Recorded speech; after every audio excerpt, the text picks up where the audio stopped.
Captain Drace hated mornings. He hated them even more when they started under a dull, flickering light in the cramped confines of the ship's briefing room, where the smell of cheap coffee mixed with the acrid scent of burnt circuitry. "All right, people, gather round," Drace barked, tapping the holoscreen with a finger that had likely seen better days. His team, a ragtag collection of misfits, geniuses, and those who couldn't find a better-paying job, ambled over with all the enthusiasm of professionals who hadn't been paid enough to pretend they cared. Sergeant Vex was the first to speak, her voice dripping with sarcasm. "What's the flavor of the day, Captain?" "More alien worlds and not enough hazard pay," Drace smirked, a reminder that the universe was indeed a cruel joke and they were the punchline. "Not quite. We've got a slightly different gig. Instead of babysitting some alien diplomat or exploding a planet-bound doomsday cult, we've got a solar farm to check out." He paused for effect. "That's hiding a gigantic superlaser," Corporal Zeke snorted. "A solar farm with a superlaser? You sure it's not just another government cover-up for tax evasion?" "Could be, but if it isn't, someone's got a hell of a light show planned," Drace replied, flicking the holoscreen to reveal a grainy image of a sprawling solar array, shimmering like a black sea under a distant sun. "It's not what's there that bothers me. It's what might be there."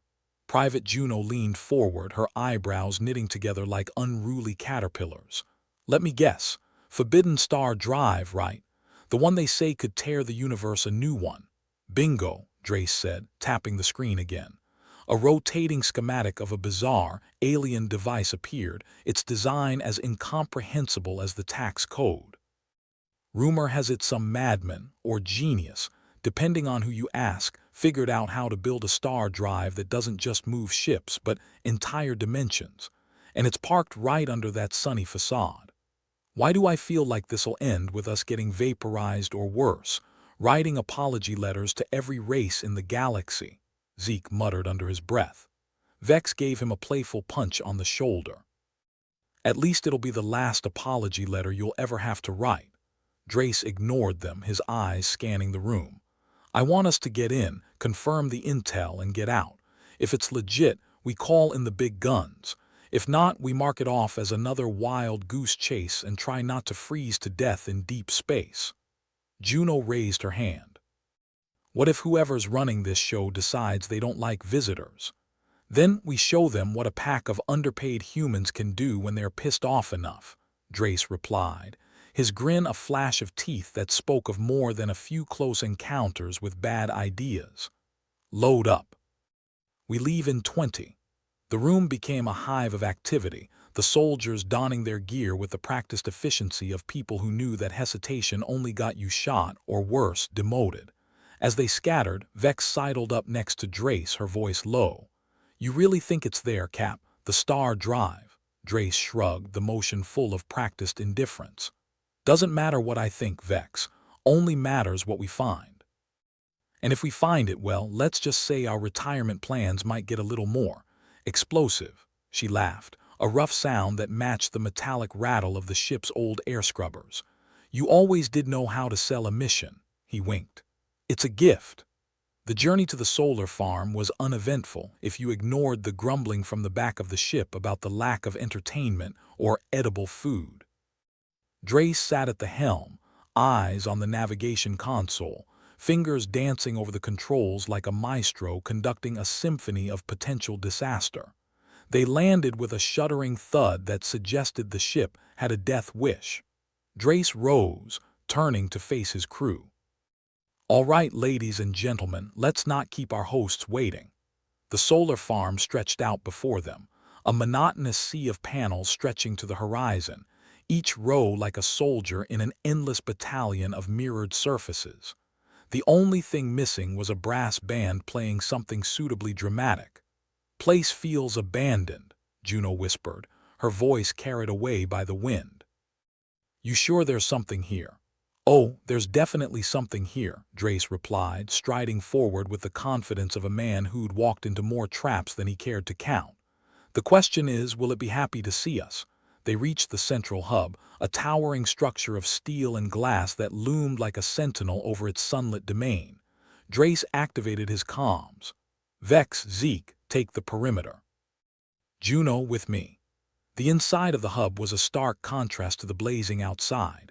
Shadows pooled in corners, and the air was cool, scented faintly with ozone and mystery.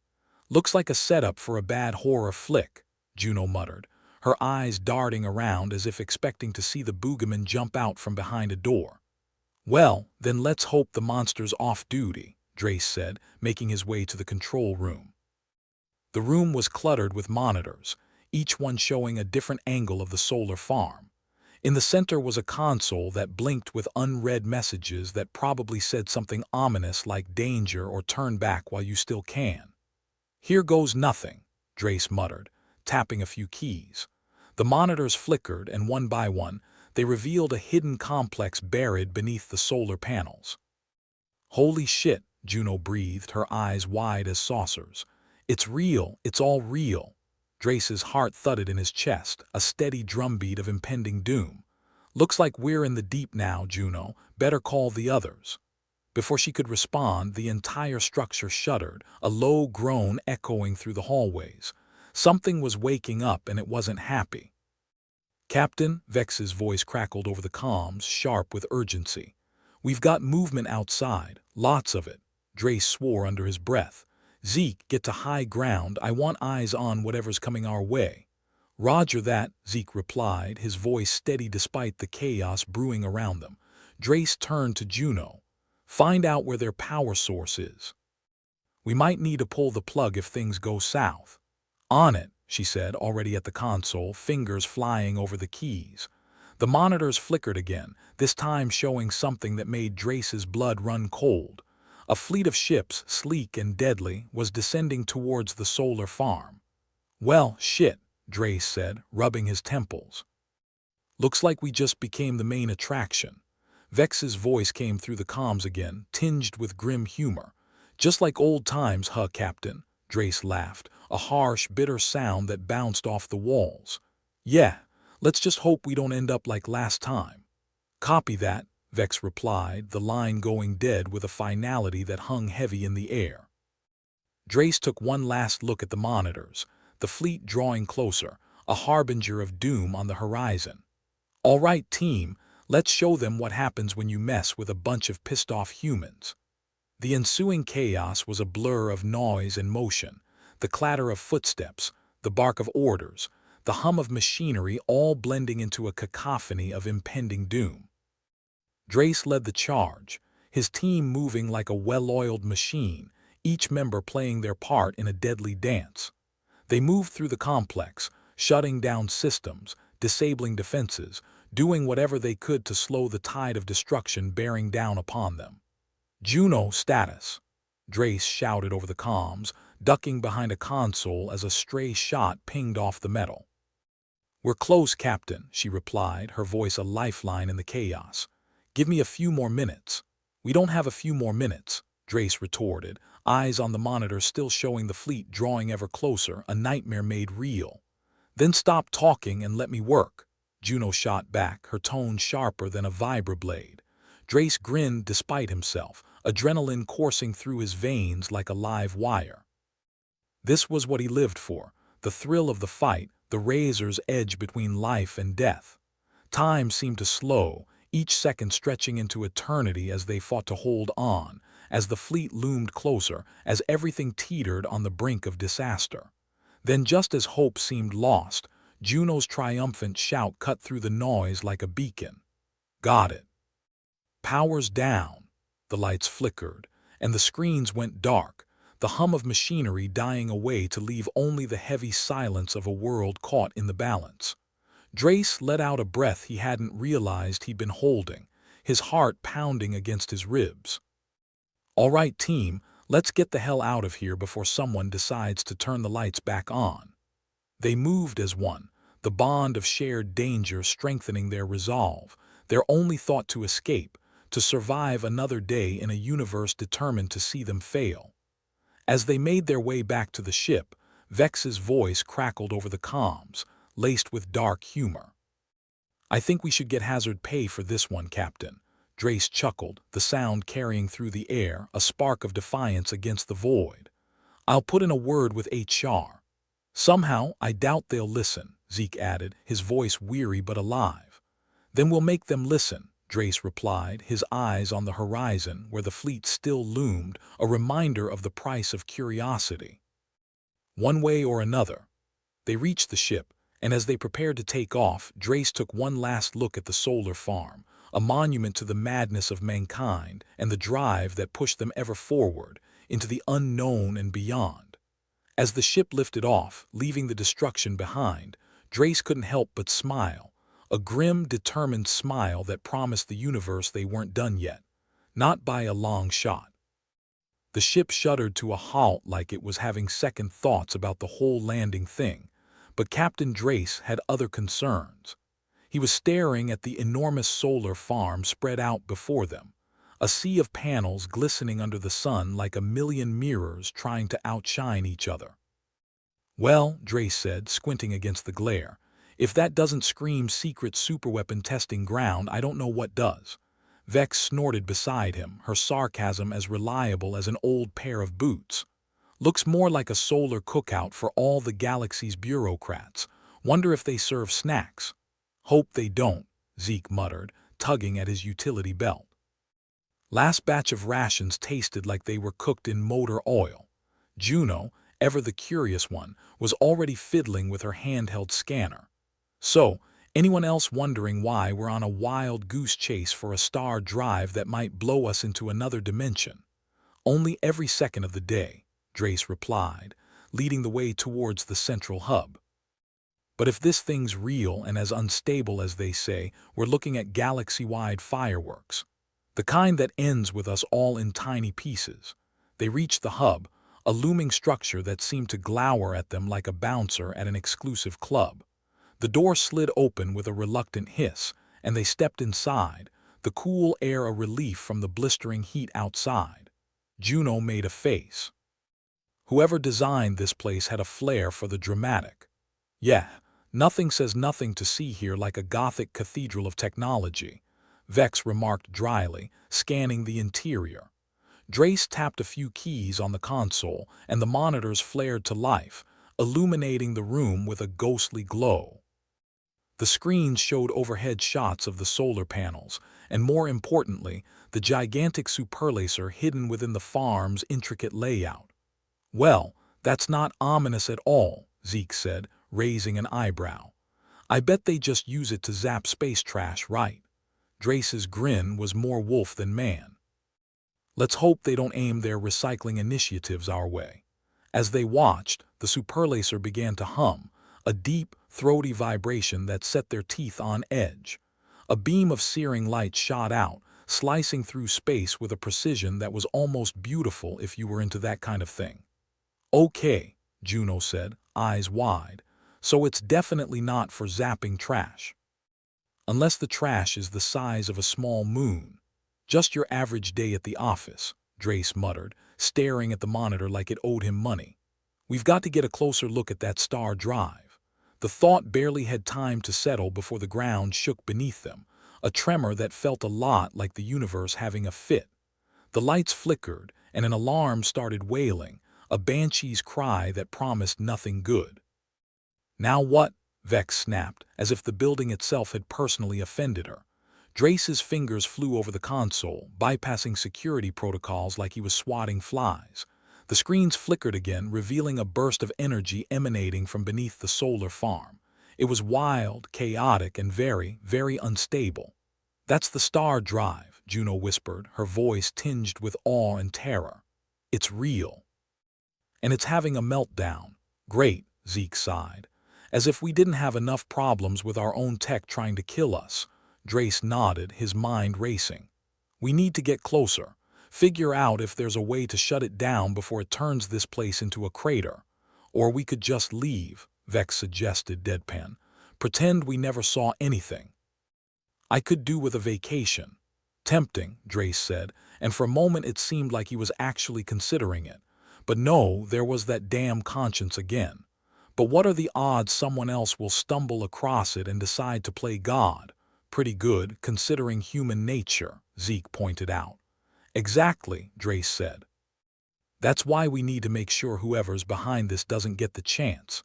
They moved quickly, making their way through the labyrinth of corridors towards the energy source. The tremors were getting worse, each one a reminder that their time was running out faster than a politician's promise. Think we'll survive this one, Captain? Vex asked, her tone light but her eyes serious. If we don't, it'll be your fault for asking, Drace shot back, earning a chuckle from the team. They reached the epicenter, a vast chamber that looked like it had been ripped straight from a mad scientist's fever dream. In the center was the star drive, a pulsating mass of energy that seemed to defy logic and reason. Well, Juno said, awed despite herself, that's something. I was going to go with nightmare-inducing, Zeke added, but sure, let's be optimistic. Dre studied the readouts, his expression grim. This thing goes critical and we're all toast, and not the good kind. So how do we stop it? Vex asked, casting a wary eye at the swirling mass of doom in front of them. There's got to be a failsafe somewhere, Drace replied, scanning the room. Something to stop this thing from blowing half the galaxy to hell. Assuming the people who built it were smart enough to include one, Zeke muttered. Juno was already at the control panel, her fingers flying over the keys with practiced ease. Found something, she called, her voice barely audible over the din. Looks like a shutdown sequence, but it's encrypted. Of course it is, Drace said, rolling his eyes. Why make things easy, right? Can you break it? Vex asked, watching the countdown clock with more than a little concern. I'm trying, Juno snapped, her focus absolute. But this is some advanced stuff. Whoever made this didn't want anyone messing with it. Too bad they didn't count on us, Drace said, a fierce grin spreading across his face. The ground shook again, a reminder that time was not on their side. Drace looked at his team, a motley crew of misfits who somehow made it work against all odds. Whatever happens, he said, it's been an honor, Vex snorted. Save the speeches, Cap, we ain't dead yet. Speak for yourself, Zeke added, sweat beading on his brow. I'm already planning my funeral. Drace chuckled, the sound lost in the chaos. You and me both. Juno let out a triumphant shout, her fingers flying over the console. Got it. Initiating shutdown sequence now. The star drive shuddered, the energy field flickering like a dying light bulb. For a moment it seemed like it might just work. Then the console exploded in a shower of sparks, sending Juno sprawling to the ground. Juno, Drace shouted, dropping to her side. You okay? Yeah, she groaned, wincing as she sat up. Just add it to my list of grievances. Vex was already at the console, her eyes narrowing. Looks like the shutdown sequence only bought us some time. We still need to get out of here before it goes critical. Great, Zeke said, helping Juno to her feet. Because I was hoping we'd get a chance to run for our lives today.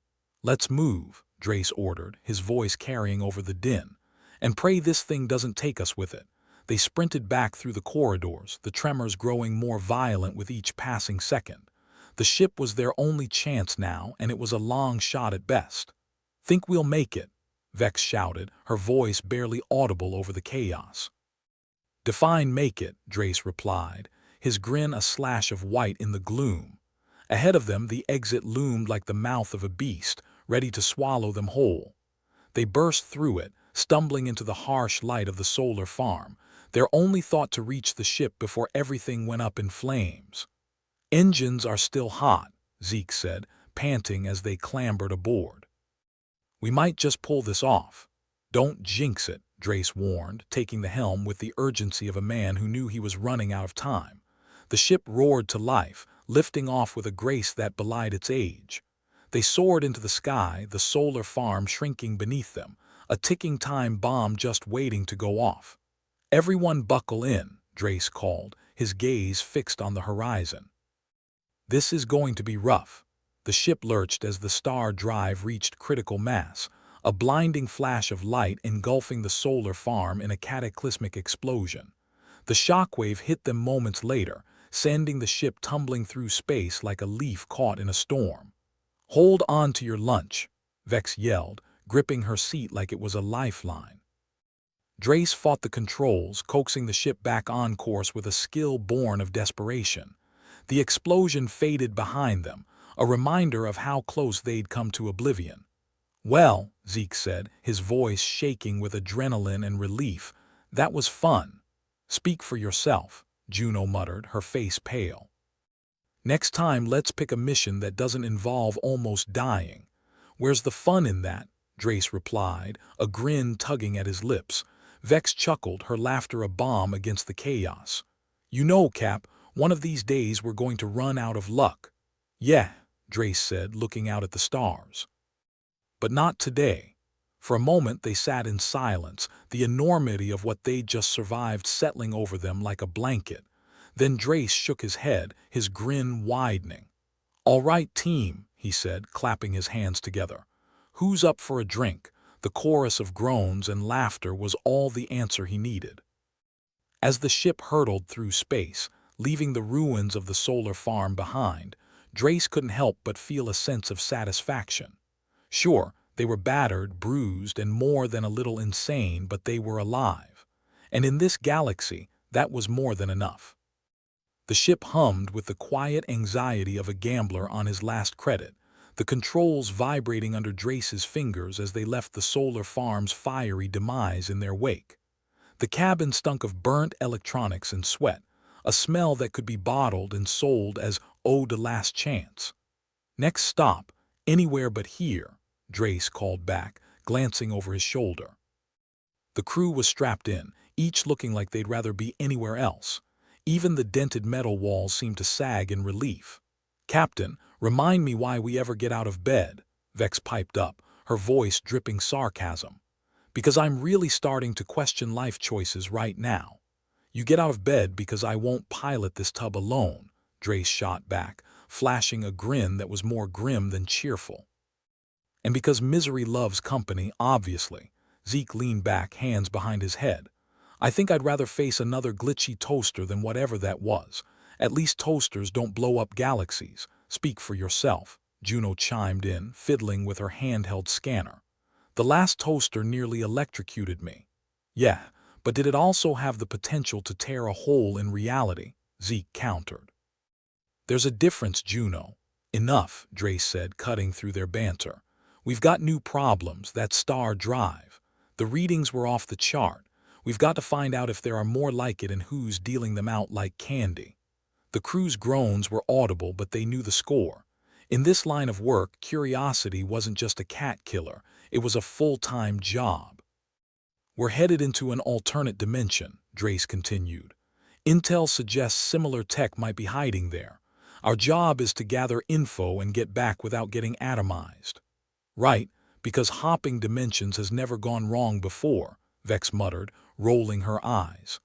"I'll take things that will probably kill us for 500, Alex," Zeke quipped, tightening his seatbelt.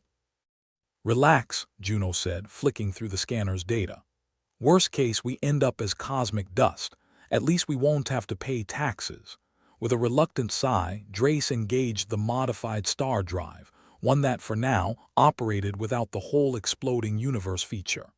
The ship shuddered, the slipstream tearing at its seams as the fabric of reality stretched around them like a cheap suit. If space travel was a dice roll, they just bet everything on the cosmic craps table. They emerged from the slipstream into a sky filled with hostile intentions. The alternate dimension was a mirror of their own, but someone had cranked the paranoia up to 11. Ships hung in orbit like vultures, each bristling with weaponry that screamed unwelcome. "Well, this looks promising," Vex said, scowling out the viewport. "I always wanted to be vaporized by alien tech." "Hold that thought," Drace said, veering the ship into a stealth pattern. "We need to find that tech without drawing fire. No need to announce our arrival." "Subtlety's our middle name," Zeke added, though the ship's worn hull seemed to disagree. They coasted towards the signal, the scanners beeping more frantic with each mile. Below, the landscape was a jagged wasteland, peppered with outposts that bristled like quills on a cornered porcupine. "Is it me, or does this place look like Mad Max got a space upgrade?" Juno asked, her eyes scanning the barren terrain. "Fits the theme," Drace replied. Let's hope the locals are as friendly as they look. They zeroed in on a facility larger than most, its architecture a fusion of function and menace. It was clear whoever ran this joint didn't care much for aesthetics or visitors. "All right, folks, we park here," Drace said, finding a spot behind a ridge. "Zeke, Vex, you're with me. Juno, keep the engine running. We need a quick getaway if this goes south." "South," Juno echoed. "Captain, we're already halfway to hell." "Semantics," Drace replied, slapping the airlock open. "Let's move." They trudged towards the facility, the wind howling through shattered metal beams like a choir of angry ghosts. Drace led the way, eyes locked on the imposing structure ahead. "Think they've got a welcome mat?" Zeke asked, his tone sardonic. "If they do, it's a trap," Vex snapped, her gaze sweeping the area. "Stay sharp." Inside, the complex was a maze of corridors and exposed conduits, the air thick with the smell of burnt circuitry and secrets best left buried. They followed the scanner's signal, each turn bringing them closer to the heart of this technological beast. The chamber they entered was vast, dominated by a pulsating mass of machinery that bore a striking resemblance to their own star drive, except this one was very much alive and angry, like a hornet's nest on a caffeine binge. "Well, there it is," Drace said, eyeing the contraption with a mixture of awe and dread. "Looks like they skipped the user-friendly manual. Always suspected aliens had lousy customer service," Vex muttered, moving to cover their flank. Zeke, ever the skeptic, was already pulling data from the terminal. "Looks like they've made some modifications. And by modifications, I mean they've strapped a warp drive to an unstable power source." "So, a party favor," Drace said. "Any chance we can grab their data without blowing ourselves sky high?" "Working on it," Zeke replied, fingers dancing over alien keys as if they were hot to the touch. "But they've got fail-safes. If we trip them, we might not get a second chance." "Do it," Drace ordered. "We need that intel." Zeke nodded, his concentration a tangible force. The room seemed to hold its breath as he bypassed security protocols that were anything but friendly. "Got it," he said at last, a grin splitting his face. "Downloading all the juicy bits now." The ship's proximity alarm chose that moment to shriek, echoing through their comms like a death knell. "Guess the locals noticed our little field trip," Vex said, her expression grim. "Time to bail," Drace ordered. "Move it, people." They sprinted back through the complex, the alien tech humming with a warning that promised nothing good. The facility's defenses kicked in, turrets emerging from the walls like metallic serpents, spitting plasma with lethal precision. "Run faster," Zeke shouted, dodging a bolt that sizzled past his ear. "No one told me we'd be auditioning for the next action blockbuster," Vex yelled, vaulting over a low barrier as the turrets locked on. Drace led them through the chaos, every instinct screaming that the whole place would go up in flames, and soon. They burst through the exit, racing for the ship as the sky above filled with the ominous shadow of inbound patrols. "Juno, get ready," Drace barked into the comm. The ship's ramp lowered, welcoming them with the promise of escape, or oblivion depending on how well Juno had prepped the engines. They dashed up, the ramp ceiling shut with a satisfying hiss. "Punch it," Drace commanded, slamming into his seat. Juno didn't need to be told twice. The ship leapt off the ground, engines roaring in defiance of the alien fleet closing in. They shot skyward, the facility a burning ember on the horizon as it erupted behind them. "Someone's gonna have a bad day when they find out we borrowed their toys," Zeke said, holding tight as the ship weaved through the barrage of hostile fire. "Or when they realize we left the place a bit messier than we found it," Vex added, eyes on the monitor. "Hey, we're leaving it better than we found it," Drace said with a smirk. Fewer dangerous toys lying around. Ahead the slipstream beckoned, a swirling vortex of possibility and danger, just another day at the office. Drace aimed the ship towards it, the familiar hum of the star drive thrumming in time with his racing heart. "We make it through, we're home free," he said, the ship aligning with the dimensional rift. "And if we don't?" Zeke asked, though the question was more rhetorical than anything else. Then we'll have a hell of a view on the way out, Drace replied, jaw set with determination. With a final surge, the ship plunged into the slipstream, reality bending around them like a black hole's worst nightmare. The ride was rough, the kind that left you questioning your life choices and wanting a stiff drink. But when they emerged, the familiar stars of their own dimension greeted them, twinkling in the void like old friends. Drace let out a breath he didn't know he'd been holding. "All right, team," he said, turning to face his crew. "We did it. Congratulations," Juno said, looking more relieved than sarcastic for once. "We're not dead. Yet," Zeke added, pulling up the stolen data. "But we've got a whole new set of problems to worry about." Drace nodded, the weight of their discovery settling over him like a shroud. The stolen tech was both a boon and a curse, promising answers, but also questions no one wanted to ask. "Let's get this back to base," he said, setting the course. "The universe doesn't end on our watch." "Not unless we say so," Vex agreed, a smile tugging at her lips despite everything. The ship sailed on through the void, leaving behind a tale of survival and defiance, and the uncertain promise of another day. In the end, they were just a bunch of misfits trying to do right in a galaxy that seemed hell-bent on doing them wrong, and maybe that was enough. The flickering lights of the ship's briefing room cast long shadows as they bounced off cracked walls. The lingering smell of burnt circuitry and stale coffee, a constant reminder they were still very much alive. For now. Captain Drace paced the cramped space, his mind on the data they'd just pilfered from the alternate dimensions playhouse of horrors. "So, now that we have this," Drace began, motioning to the holoscreen glowing erratically, "any brilliant ideas on how not to get ourselves obliterated?" Vex folded her arms, her face a mask of sarcasm. "I say we gift wrap the star drive and send it back with a note saying, 'Sorry, wrong address.'" "Sure," Zeke chimed in, smirking. "Right after we figure out how to not blow up the universe with it." Juno tapped her handheld scanner, seemingly lost in thought. "Anyone else think it's a bit weird we keep finding tech that's one bad wire away from a supernova?" "That's what happens when you treat scientific advancement like a game of Russian roulette," Drace replied, rubbing his temples. "But that doesn't solve our current problem." The data they had stolen was a mixed bag of alien schematics and ominous warnings. They had the blueprint to a star drive that could shift dimensions like changing lanes on a busy highway. Unfortunately, the blueprints came with an invasion plan that made the impending doom feel uncomfortably personal. "We need to neutralize this thing," Drace said, his voice firm, "before the aliens decide to use it as a welcome mat for their invasion." "And how do you propose we do that, genius?" Vex asked, arching an eyebrow. "Walk up with a big red button labeled 'Do Not Press.'" "Look," Zeke interjected, raising a hand. "We're sitting on a high-tech powder keg. The aliens are probably already pissed we swiped their lunch money, and now we're deciding whether to dismantle it or use it. All while the clock's ticking.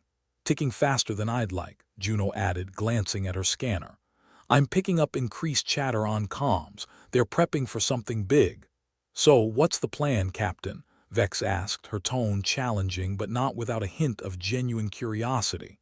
"We need to disrupt the star drive's energy source," Drace said, his mind racing through possibilities. "If we can shut it down without setting it off, we might just stall their plans." "That's a lot of ifs," Zeke pointed out, his skepticism evident. "And if we screw up, we'll be the fireworks at the end of the universe's worst party. Or the party crashers," Vex said, smirking. "Depends on how you look at it." Drace nodded, knowing full well the risks. "Anyone have a better idea?" Silence fell over the room, punctuated only by the hum of the ship's overworked engines. It was the kind of silence that spoke volumes. Everyone had ideas, but no one was sure if any of them involved coming out alive. "All right," Drace said finally. "We need to divide and conquer. Juno, keep monitoring comm activity. I want to know the second someone figures out we've been snooping." Juno nodded, already immersed in her scanner. "On it."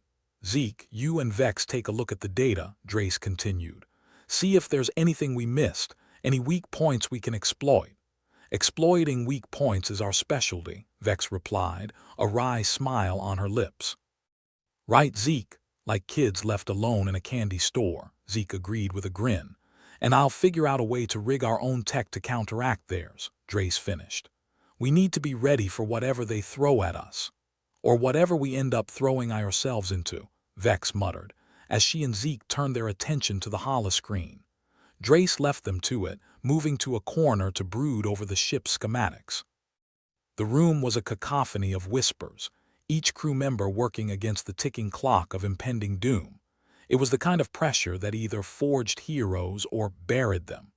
Hours passed in a blur of calculations and cross-references, the ship's artificial day slipping into artificial night. They were running on caffeine and adrenaline, two substances that rarely mixed well but were essential in equal measure. "Captain," Juno said at last, breaking the tense silence. "I've got something." Drace joined her at the console, the others crowding around. "What have you got?" Calm chatter spiked, Juno said, her fingers flying over the keys. "They're organizing fleets preparing to move, and the star drive is central to their plan." "How central?" Vex asked, leaning in. "Central enough that if we disable it, it sets them back months," Juno replied, a hint of triumph in her voice. "But if we don't," Zeke added, ever the realist, "we might as well paint a target on our backs." Drace sighed, running a hand through his hair. "Looks like it's now or never." "Always wanted to be a martyr," Vex said, her voice dripping with sarcasm. "But I'd prefer retiring somewhere warm." "Right," Drace said, bringing the room back into focus. "We've got one shot at this. Juno, keep us updated on their movements. Zeke, Vex, let's get to work on the star drive. We take it down, we take them down." "And if we fail?" Zeke asked, though he already knew the answer. "If we fail," Drace said grimly, "we're out of options." The team scattered, each member diving back into their respective roles. The ship was a hive of activity, every crew member driven by the urgent need to survive. Failure wasn't just an option, it was a one-way ticket to oblivion. Drace worked tirelessly, the pressure mounting with each passing second. The ship groaned around him as if sharing in their collective anxiety. They were a crew, a dysfunctional family of misfits bound by circumstance and the need to survive. "Captain," Juno's voice crackled through the intercom. "Their fleets are mobilizing. We need to act now." Drace set his jaw, nodding to himself as he rose. "All right, everyone, it's showtime." They gathered at the helm, ready to face whatever consequences their plan might unleash. Drace took a deep breath, the weight of leadership a tangible thing on his shoulders. "Let's save the universe," he said, his voice steady despite the chaos that loomed. The star drive was a beast, a labyrinth of wires and circuits that pulsed with an alien energy. It thrummed beneath their feet, a constant reminder of the power they sought to diffuse. One wrong move and they'd be little more than a memory. "Zeke," Drace said, nodding towards the drive. "Do your thing." Zeke nodded, stepping forward with a confidence that belied the stakes. "All right, star drive, time for a little open-heart surgery." "Just don't nick an artery," Vex quipped, her eyes scanning for potential threats. The ship shuddered around them, the alien tech's hum growing louder as Zeke worked. It was the kind of task that required finesse, a delicate touch that was often in short supply when lives were on the line. "Easy does it," Juno said, her eyes darting between the scanner and the drive. "Everything looks stable for now." "For now?" Zeke echoed, his focus unbroken as his fingers danced across the console. Just a few more tweaks and the ship's alarms blared, a cacophony of sound that made them all flinch.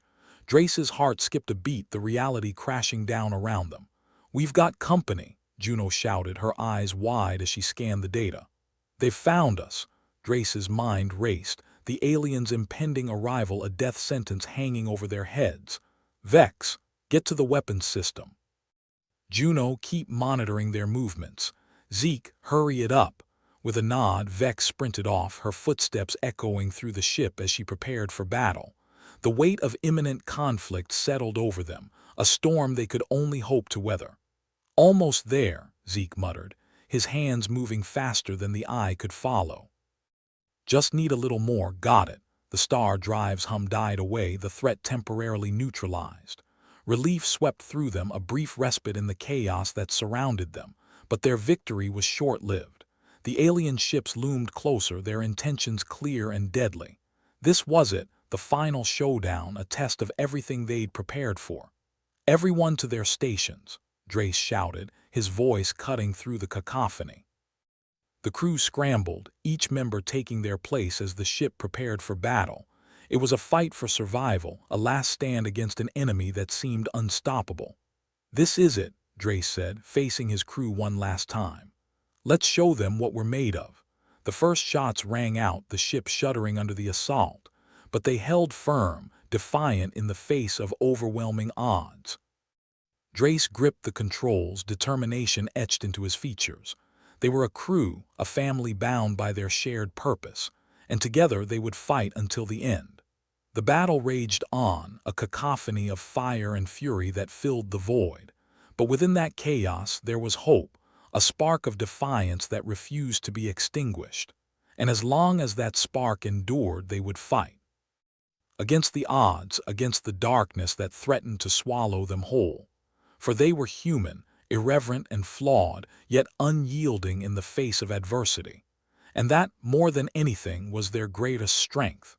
The briefing room, if you could call the cramped, flickering cave that, was where things had finally come to a head. Captain Drace stood in the center like a ringmaster of a particularly pathetic circus, his eyes scanning the faces of his crew. The ship groaned under the pressure of imminent alien company, the vibrations of burnt electronics a fitting soundtrack to their impending doom. "Well, folks," Drace said, injecting just enough faux cheer into his voice to sound like a demented game show host, "looks like we've got ourselves a party to crash. No cake, no booze, and only a slim chance of survival," Vex quipped, leaning against a wall, just out of reach of a particularly sinister-looking crack. "Reminds me of my cousin's wedding. Somehow, I doubt your cousin's wedding involved the threat of interdimensional annihilation," Drace replied, cracking a grin despite himself. "Oh, you didn't know her in-laws," Vex shot back. Juno was busy tapping away on her handheld scanner, a constant companion more reliable than any human could hope to be. "Their ships are converging on the solar farm," she reported, her voice steady but tinged with urgency. "Seems like they're planning to harvest the superlaser. Maybe turn the whole place into a barbecue." "Great," Zeke said with mock enthusiasm. "I was just thinking I needed a sunburn in the shape of a laser grid." "So what the hell do we do, Captain?"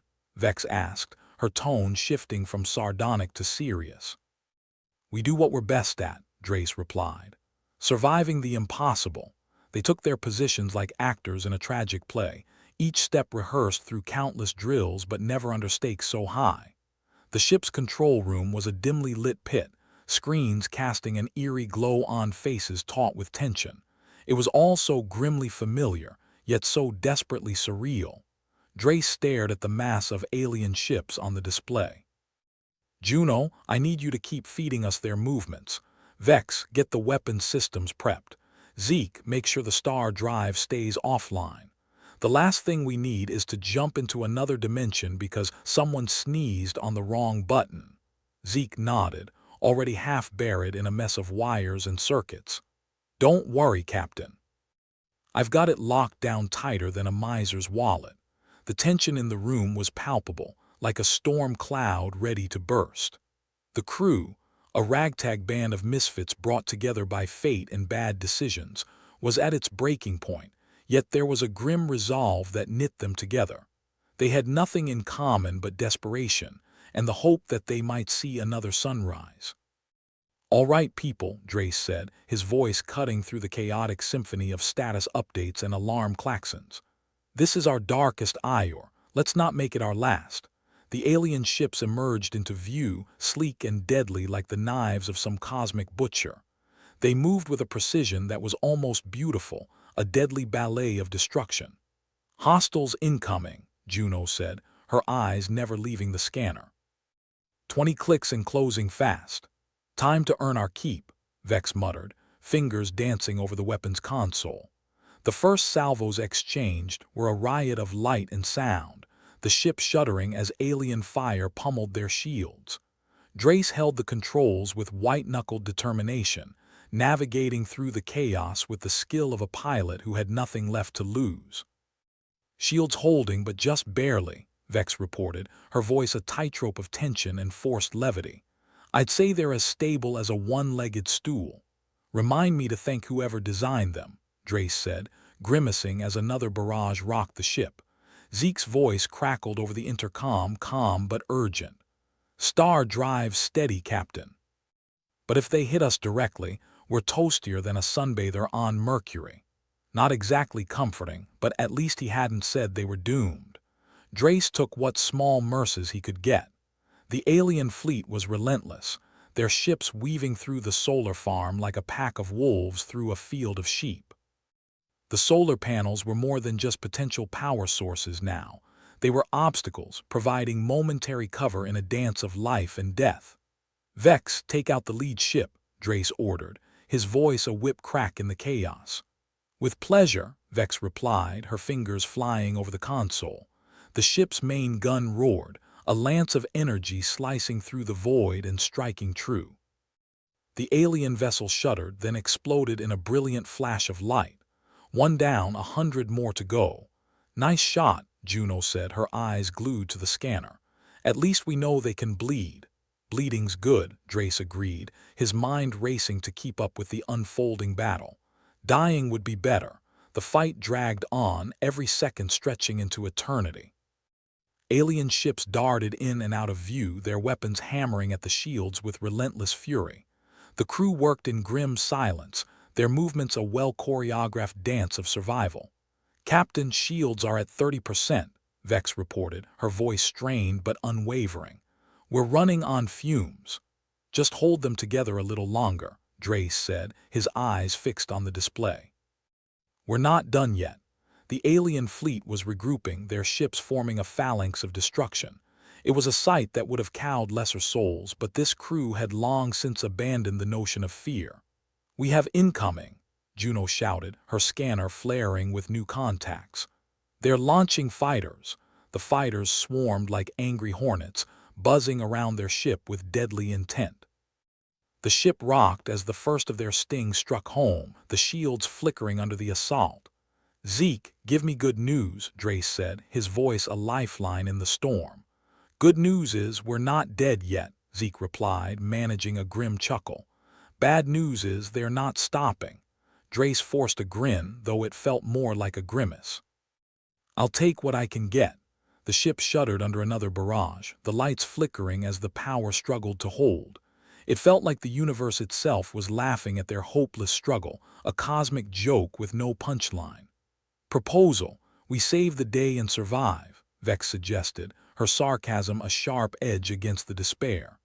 "Counter-proposal," Drace replied, gritting his teeth against the rising tide of futility. "We save the day and then die of exhaustion on a nice beach somewhere far, far away." The ship was running on borrowed time, each second a gift they couldn't afford to waste. Drace pushed the engines to the limit, weaving through the solar panels like a man possessed. "Zeke," he barked, eyes locked on the alien formation, "give me everything you've got."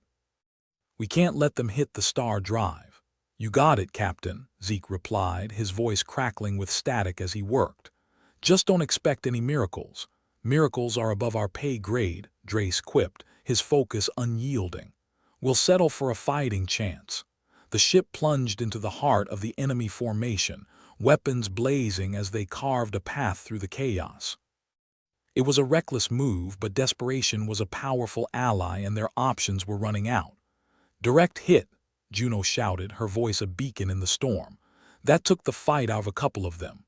"Good," Drace said, a thin smile forming. "Let's keep it that way." The battle was a maelstrom of fire and fury, the ship weaving through the wreckage of alien vessels like a thread through a tapestry. But even as they fought, the odds were stacking against them, each second a reminder of their impending doom. "Captain," Vex called, her voice cutting through the chaos. "We can't keep this up much longer." Drace knew it was true, the bitter taste of reality settling on his tongue. But surrender wasn't an option, not when survival was still within reach. "We hold the line," he said, his voice a steady anchor in the storm. As long as we can, the fight continued, a desperate struggle against a foe that seemed endless. But through it all, the crew stood united, their resolve unbroken in the face of annihilation. For in this grim dance of life and death, they had found something worth fighting for, something worth dying for if it came to that. And as long as there was breath in their lungs and fire in their hearts, they would fight on. Against the odds, against the darkness, against the universe itself. For they were human, flawed, and irreverent, yet unyielding in their defiance. And that, in the end, was their greatest weapon. The battle raged on, each moment a testament to their will to survive. And as the alien fleet bore down upon them, they faced the storm with grim determination, their unity a shield against the coming night. The ship's control room was a twisted maze of chaos, and Captain Drace balanced on the tightrope of command like a drunken acrobat, trying to keep his crew and ship from face-planting into oblivion. The lighting flickered sporadically, creating a strobe effect best suited for a disco ball than a life-and-death situation. Still, there was something oddly comforting about the familiar dysfunction. It was like an old, unreliable friend who you could always count on to disappoint. "Captain, those fighters are getting a bit too friendly," Vex called out, her eyes glued to the weapons console like a gambler on a losing streak. Drace nodded, his attention split between the wailing alarms and the ever-approaching alien fleet. "Well, let's return the favor. See if you can persuade them to back off with extreme prejudice." "Extreme prejudice coming right up," Vex muttered, unleashing a volley that lit up the void like fireworks on a particularly violent New Year's Eve. The alien ships scattered, their movements suddenly less coordinated, like a swarm of bees that just realized they'd been smacking into a hornet's nest. Drace allowed himself a moment of satisfaction before reality reasserted itself with the grace of a sledgehammer. "Hold on," Juno said suddenly, her voice cutting through the chaos like a knife through butter, or maybe more like a spoon through chunky soup. "I'm getting something weird on the scanner." She squinted at the device, which had never let her down, unlike every human she'd ever known. "Weird how?" Drace asked, not thrilled about adding weird to his list of current problems. Juno tapped a few buttons, her brow furrowed. "The alien tech, it's got a frequency leak. They're broadcasting something, but not intentionally, like a radio station that forgot to turn off its mic during a bathroom break." Drace fought back a grin. "You mean these aliens are oversharing?" "Pretty much," Juno replied, a hint of amusement breaking through her tension. "If we can isolate and track it, we might find a weak spot. See, every cloud has a silver lining," Zeke chimed in, emerging from his tangle of wires. "Or in this case, a gaping hole of vulnerability." Drace's mind raced. A vulnerability was exactly what they needed, a way to turn the tables on their would-be exterminators. "Juno, get that leak isolated. Vex, prepare for a targeted strike." "Right away, Captain," Juno said, her fingers dancing over the scanner's controls with the precision of a concert pianist, if that pianist happened to be playing at gunpoint. "Sure thing," Vex added, warming up the weapon systems with a grin that suggested she was about to enjoy herself far too much. "Zeke, how's the star drive looking?" Drace asked, his eyes darting to the flickering lights overhead. "Star drive stable for now," Zeke replied, wiping sweat from his brow. "But it's like a drunk uncle at a wedding, could kick off at any moment." "Great," Drace muttered. "Let's hope he stays passed out." As Juno worked her magic on the scanner, time seemed to stretch, the seconds dragging on like a bad date. The alien fighters continued their assault, but with a renewed sense of purpose. Drace felt the weight of inevitability shift ever so slightly. "I've got it," Juno exclaimed, her voice a triumphant beacon. "They're using a central node to coordinate their ships. If we hit that, we could disrupt their whole operation." Drace's eyes lit up with a dangerous glint. "Then let's throw a wrench in their works. Vex, you know what to do." "With pleasure, Captain," Vex replied, locking onto the target. Her fingers flew over the controls, and with a sound that was more satisfying than it had any right to be, the ship's weapon systems spat out their deadly payload. The impact was immediate. The alien fleet, once a well-oiled machine of destruction, faltered as ships lost coordination.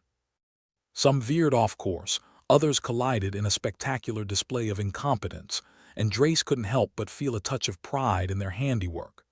"That's one way to clear a path," Zeke commented, his voice tinged with admiration. "Never underestimate the power of screwing with someone's Wi-Fi," Juno quipped, her eyes never leaving the scanner. As the alien formation fell into disarray, Drace seized the moment. "All right, let's not waste this opportunity. Vex, focus on cleaning up the stragglers. Zeke, keep that star drive steady. I've got a plan to stabilize it once we're in the clear." "And what, pray tell, is this brilliant plan?" Vex asked, her tone dripping with sarcasm. "Simple," Drace replied with a grin that was more desperation than confidence. "We use the star drive like a big, angry scarecrow. If we can stabilize it, we might just turn those aliens into interdimensional roadkill." "Ah, so we're sticking with the subtle approach," Zeke observed dryly. "Subtlety's overrated," Drace shot back, steering the ship through the chaos with all the finesse of a bull in a china shop. "Besides, nothing says go away like threatening to suck someone into another dimension." The crew fell into a rhythm, their actions a testament to the kind of reckless bravery that bordered on insanity. Each maneuver, each calculated risk, brought them closer to their goal, a slim chance of survival in a universe that had long since given up on happy endings. "Incoming on the left," Juno warned, her scanner lighting up with fresh contacts. "Not for long," Vex replied, unleashing another barrage that turned the approaching ships into rapidly expanding clouds of debris. The ship shuddered as another salvo glanced off the shields, but the crew held firm, their determination a bulwark against despair. With the alien fleet in disarray, they finally had a chance to execute Drace's plan, and it was a plan that couldn't afford to fail. "Zeke, let's see if we can give that star drive a little pep talk," Drace said, his voice tight with anticipation. "On it," Zeke replied, his hands moving with the precision of a surgeon who's had just enough coffee to steady his hands but not enough to dampen his nerves. The ship lurched as Zeke coaxed the star drive into action, the machinery humming with the kind of menace that makes one question the wisdom of trusting one's life to a bundle of electronics and duct tape. "It's holding," Zeke reported, his voice a mixture of relief and disbelief. "But if we hiccup, we're toast." "Let's hope no one has the hiccups then," Drace replied, his attention focused on the task at hand. "Juno, any sign of those aliens backing off?" "They're pulling back, Captain," Juno said, her voice tinged with cautious optimism. "Looks like they're not keen on getting a one-way ticket to nowhere." Drace allowed himself a rare moment of hope. "All right, let's keep it that way." "Vex, give them a parting gift." "Nothing says goodbye like a missile to the face," Vex replied, launching a final strike that sent the remaining alien ships scattering like startled pigeons. The control room fell into a tense silence as the last of the alien ships disappeared from their screens. The crew exchanged glances, each expression a mixture of exhaustion and disbelief that they were still alive to make those expressions. "Looks like we bought ourselves a little breathing room," Drace said, his voice a balm to the frayed nerves of his crew. "For now, anyway," Zeke replied, leaning back with a sigh. "Until they regroup and come back for another round. Then let's make sure we're ready for them," Drace said, a steely resolve in his gaze. "We've got the star drive working in our favor now. Let's use it to our advantage." The crew nodded, their exhaustion momentarily eclipsed by a renewed sense of purpose. They had faced the storm and come out the other side, not unscathed but unbroken. "Let's get to work," Drace said, his voice steady and calm. "We've got a ship to fix and an alien fleet to outmaneuver." And so they set to work, their movements a dance of necessity and determination. For as long as they had each other, as long as they had a ship to fly, they would keep fighting. In the grim void of space, where hope was as scarce as breathable air, they had found something worth holding onto, a small, flickering light in the darkness. And as long as that light burned, they would continue to defy the odds, laughing in the face of danger with all the irreverence of those who had nothing left to lose. For they were the crew of a ship that shouldn't have survived, and they intended to keep it that way for as long as they could. Against the odds, against the universe, they would stand together, flawed and human but unyielding in their defiance. And in that defiance they found their strength. The ship hummed with barely contained menace, like a ticking bomb that might explode but could also just be really angry. This was the moment. Drace took a deep breath, the recycled air tasting like desperation and burnt coffee. The crew had a plan, albeit one that could very well end with them scattered across the cosmos like confetti at a particularly tragic party. "All right, everyone, time to put on our best let's not die today faces," Drace said, the weight of command sitting on his shoulders like an overzealous parrot. "You hear that, Zeke? Captain wants us to pretend we know what we're doing," Vex quipped, her fingers dancing over the weapon's console like a pianist performing a very aggressive chopin. Zeke snorted, wiping sweat and a good deal of grime from his forehead. "I always look like I know what I'm doing. It's my charming incompetence that keeps you all on your toes." "Less banter, more doing," Juno interjected, eyes glued to her scanner.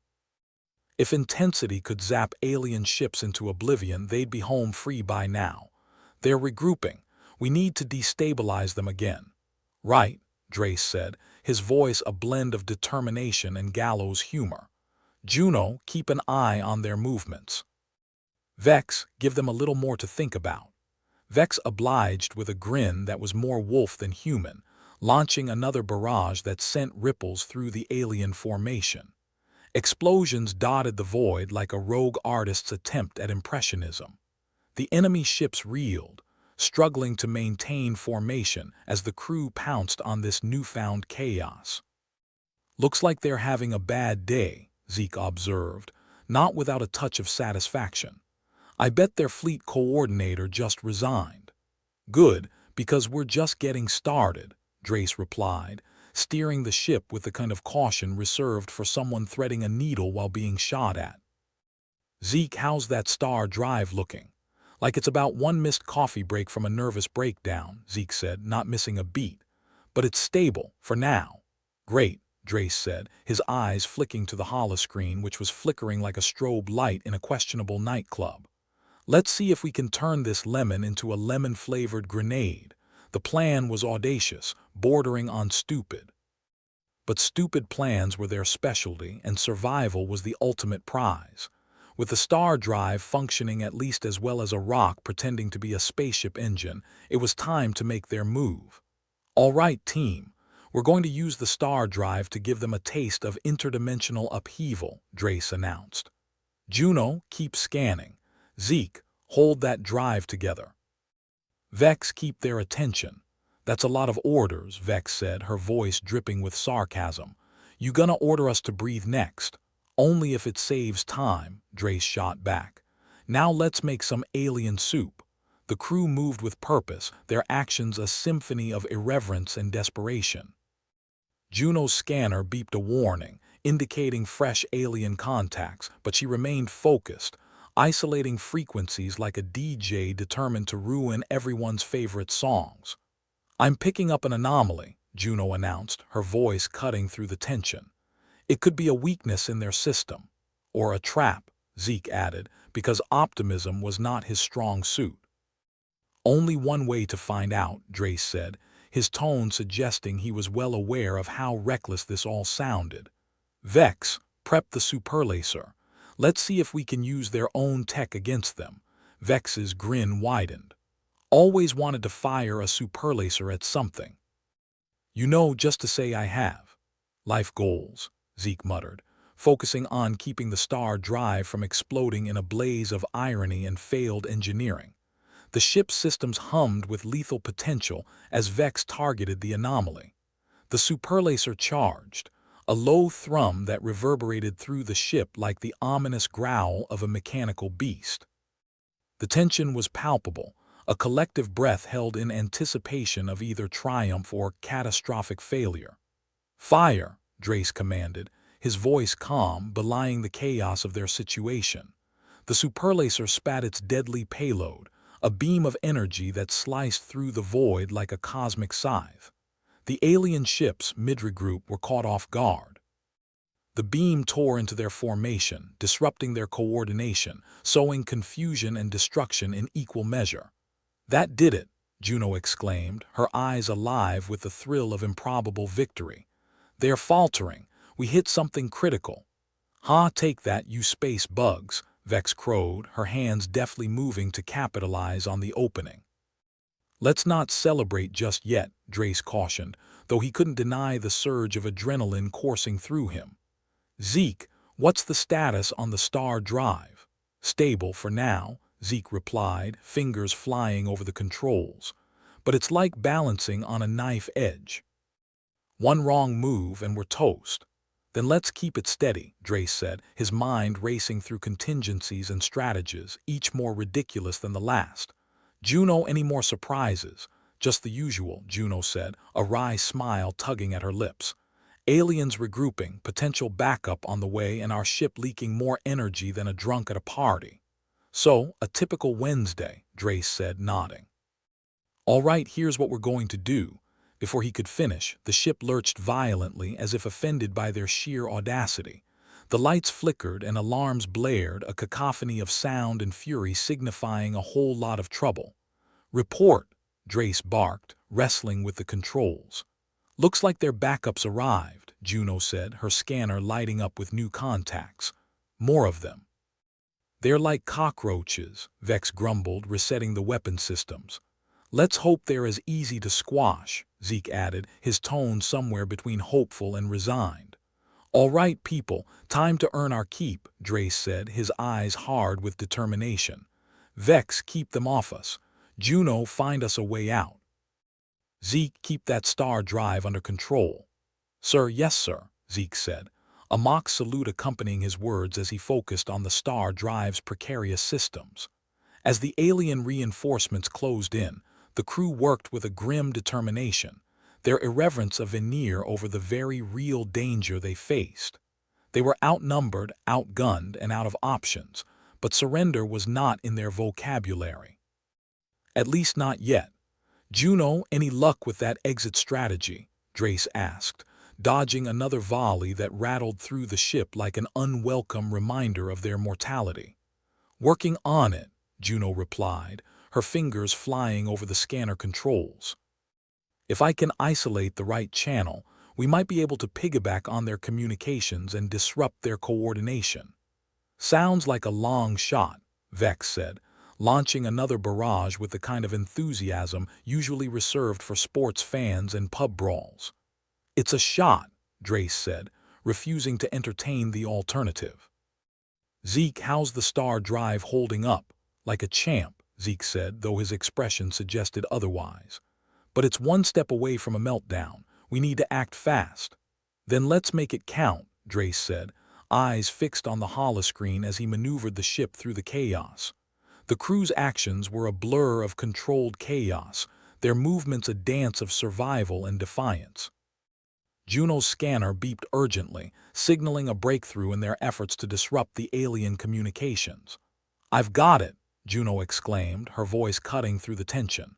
"We can use their broadcast frequency to send a feedback loop, mess with their systems. It'll give us a window to escape."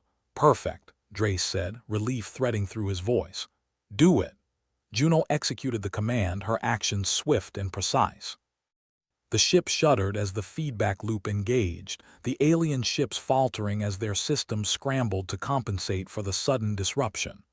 "They're losing coordination," Juno reported, her satisfaction palpable. "We've got a chance." "Then let's not waste it," Drace said, pushing the ship forward. "Vex, cover our retreat. Zeke, engage the star drive." It's time to make a hasty exit.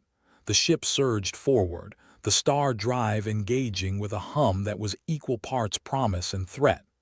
Vex unleashed a final barrage, the weapons system spitting defiance at their pursuers.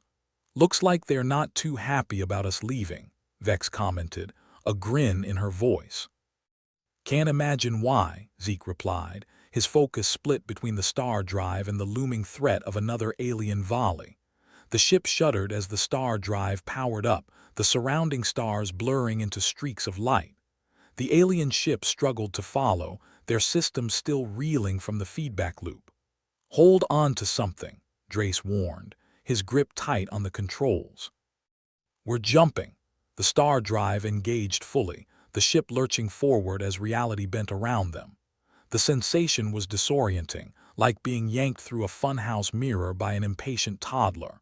And then they were free, the alien ships left behind, their fury a distant echo in the vastness of space. The crew exhaled collectively, the tension of the moment releasing like a spring uncoiling. "Well, that was fun," Vex said, her tone suggesting it was anything but. "Define fun," Zeke muttered, his hands still steadying the star drive systems. "Managed to keep us in one piece, didn't we?" Drace said, a tired but triumphant grin on his face. "For now," Juno said, though her voice held a note of optimism. "But let's not do that again anytime soon." "Seconded," Zeke said, leaning back with a sigh. "I'm getting too old for this. And I'm too young to die," Vex added, though her grin suggested she was far from done with this life. The ship settled into a calm, the distant stars a reminder of how close they'd come to disappearing entirely. But they were alive, defiant in the face of overwhelming odds, their irreverence a shield against the darkness. As long as they had each other, as long as they had a ship to fly, they'd continue to face whatever the universe threw at them.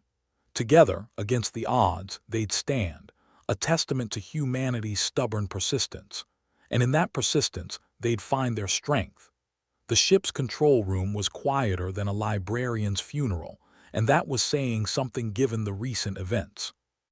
Drace sat slouched in the captain's chair, looking like someone who had just discovered his favorite bar had burned down again.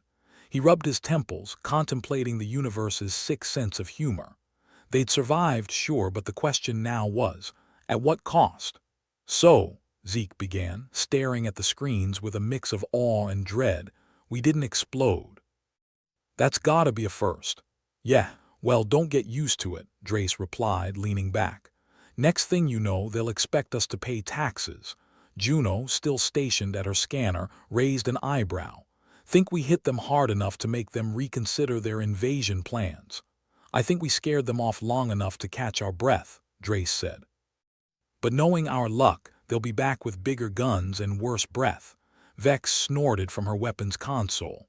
"They'd better bring a bigger stick, otherwise we'll just do this dance all over again." "Let's just hope they invest in some mints," Zeke muttered, fidgeting with the star drive controls. "It's the least they could do if they plan to get up close and personal next time." "Let's not even entertain next time yet," Drace said, casting a glance at the crew. They were battered, bruised, but still breathing, a miracle in itself. For a moment, silence reigned over the control room, the kind that felt like everyone was waiting for the universe to throw another curveball just to keep things interesting. But then again, they'd had enough interesting for one day. "So what's the plan now?" Juno asked, her eyes reflecting an odd mix of exhaustion and curiosity. "Do we find a new solar farm to blow up or—" "Earth," Drace said simply. "We go home, time to see if there's anything left worth saving." "Great," Vex drawled, her voice dripping with sarcasm. "Home sweet home, where the skies are gray and the governments are shady." "Yeah, but it's our shade, and nobody does gloom quite like we do," Zeke added, his grin a small victory against the universe's relentless gloom. The ship's engines purred like a contented beast as they charted a course back to Earth. The journey might as well have been a tour through a dystopian postcard collection, debris fields, abandoned stations, and the occasional reminder of what humans left behind in their quest for the stars. "Think they'll welcome us with open arms or loaded guns?" Juno asked, half joking, half serious. "Depends if they remember how much we owe them," Drace replied, a smirk playing on his lips. As they neared Earth's orbit, the view through the main screen was both awe-inspiring and depressing. a blue marble of potential and past mistakes. It was home, all right, but not quite the way any of them had left it. "Welcome back to paradise," Vex commented dryly, adjusting her seat for a better look at the planet's surface. "Seems like someone forgot to take out the trash," Zeke observed, pointing to the satellite graveyard orbiting above. "Space junk, the final frontier. At least space pollution doesn't smell," Juno quipped, her eyes scanning for signs of life, or what passed for it these days. Drace cleared his throat, pulling the crew's attention back to their grim reality. "Listen up. If we're going to make anything of this damn mess, we need to regroup and figure out what's left of command. Otherwise, we're just floating tin cans waiting to rust." "Sounds like a plan," Vex nodded, uncharacteristically earnest. "Better than playing tag with aliens, at least." "Only just," Zeke conceded, still fiddling with the star drive like it was a particularly temperamental pet. As they maneuvered into Earth's atmosphere, the ship groaned in protest, a reminder that it too had its limits. They touched down near a once bustling city, now reduced to a skeletal framework of its former glory. The crew disembarked, the gravity a welcome but awkward sensation after so long in space. The city was eerily silent, save for the wind whistling through the derelict buildings. "Feels like walking through a ghost story," Juno whispered, her voice carrying in the stillness. "And we're the punchline," Vex replied, adjusting her sidearm out of habit. Drace led them through the abandoned streets, each step echoing with the memories of a civilization that had overreached and paid the price. Yet, there was a stubborn resilience buried beneath the city's decay, a testament to humanity's tenacity. "Think there's anyone left to greet us?" Zeke asked, peering into the shadowy alleys as if expecting a welcoming committee to pop out with banners and possibly firearms. "Maybe," Drace said, "but I'm more concerned about what they're hiding behind those barricades." They made their way to what had once been the heart of the city's operations, a command center of sorts. The doors were reinforced, a recent upgrade judging by the fresh weld marks. "Knock, knock," Vex said, rapping on the metal door with the barrel of her gun. "Anyone home?" A speaker crackled to life, a voice distorted but clear enough. "Identify yourselves." "Captain Drace and crew back from the cosmic abyss," Drace replied, his tone both confident and weary. "Nice to hear a human voice, even if it sounds like it's been fed through a blender." There was a pause, then the door creaked open, revealing a group of survivors, their eyes reflecting equal parts suspicion and relief. "Welcome back," an older woman said, her uniform indicating some rank. "It's good to see there are still some of us left with more brains than bravado." "Brains, bravado, and a fair bit of luck," Juno added, her eyes scanning the newcomers. "Mostly luck. Luck's running thin these days," the woman replied, gesturing for them to enter. "But we could use some help if you're offering." "Depends what kind of help," Drace said, following her inside. "We're not exactly a charity. More like a charity case," Zeke muttered, earning a nudge from Vex. Inside, the command center was a hive of controlled chaos, people moving with purpose, their faces lined with fatigue and determination. They were trying to keep the remnants of their world turning, one day at a time. "We're working on rebuilding," the woman, introducing herself as Commander Harris, explained. "It's slow going, but we've made some progress." "Progress," Vex echoed, looking around. "Looks like you managed to keep the lights on, at least." "For now," Harris said, a flicker of pride in her voice. "We're also looking into reconnecting with other colonies, see if we can pool resources and survive this mess together." "Sounds like a plan," Drace said, nodding. "But what about the aliens?" "They're not exactly fans of our DIY projects. We've got eyes on the skies," Harris assured him, "and a few tricks up our sleeves if they decide to drop by unannounced." "Good to know," Juno said, her mind already whirring with possibilities.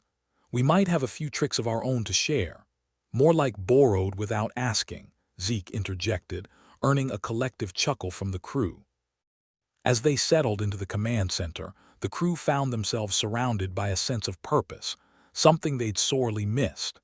The world was a mess, sure, but it was their mess, and that made all the difference. Over the days that followed, Drace and his crew integrated with the survivors, lending their expertise where they could. Vex worked on beefing up the city's defenses, her penchant for weaponry finally finding a constructive outlet.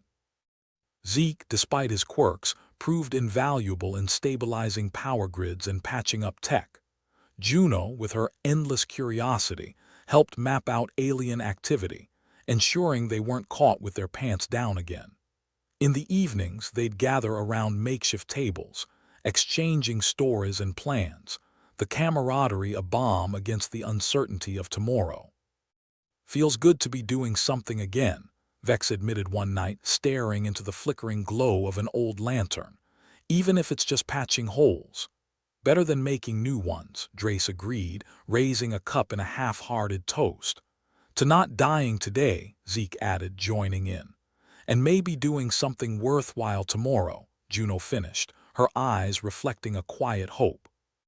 The toast was met with a chorus of agreement, each voice carrying the weight of past battles and future challenges. They were a ragtag bunch, perhaps, but they were determined to carve out a place for themselves in this new world. Together, they'd face whatever came next, armed with a defiant optimism that was as much a part of them as the stars they once sailed between.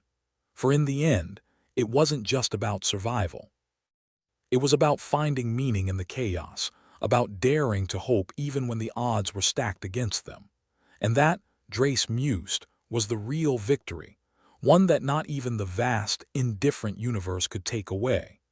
As they sat under the stars, the weight of the journey behind them and the promise of possibility ahead, they found solace in the shared silence.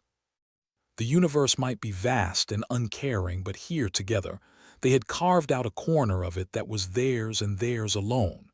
And for now, that was enough.